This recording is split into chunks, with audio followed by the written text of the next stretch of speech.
warahmatullahi wabarakatuh.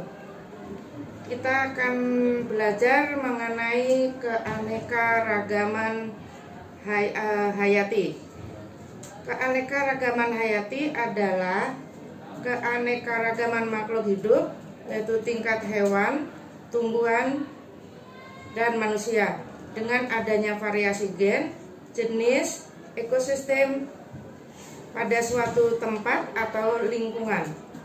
Contohnya, keanekaragaman hayati tingkat gen pada tumbuhan, contohnya pada jenis tumbuhan mawar.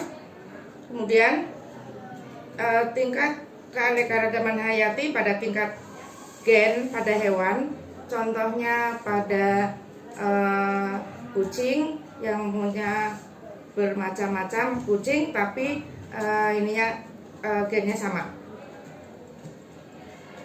Yang pertama yang kita pelajari adalah keanekaragaman gen.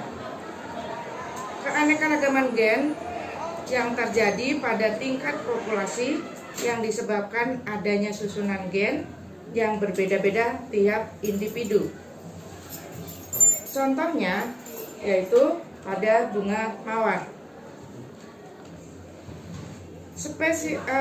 Keanekaragaman spesies adalah individu yang mempunyai persamaan morfologi, anatomi, dan fisiologi.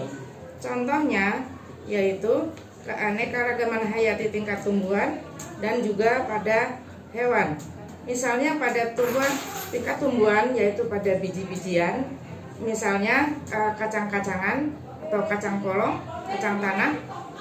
Kemudian keanekaragaman yang ketiga yaitu keanekaragaman ekosistem, yaitu interaksi antar hubungan timbal balik antara makhluk hidup yang satu dengan yang lainnya, yaitu contohnya keanekaragaman hayati tingkat ekosistem, misalnya ekosistem sawah, ekosistem hutan, dan ekosistem perairan.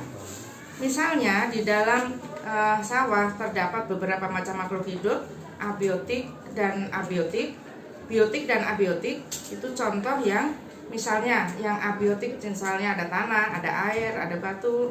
Kemudian yang biotik misalnya ada ikan, ada katak, ada zooplankton.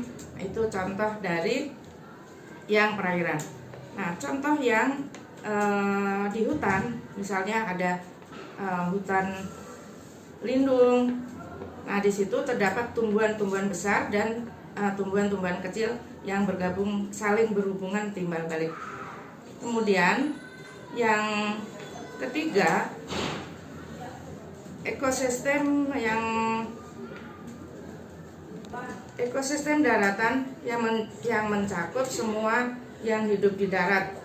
Contohnya baik tumbuhan biotik maupun abiotik. Jadi semuanya ada hubungan timbal balik antara makhluk hidup dan yang tidak hidup. Terima kasih. Assalamualaikum warahmatullahi wabarakatuh.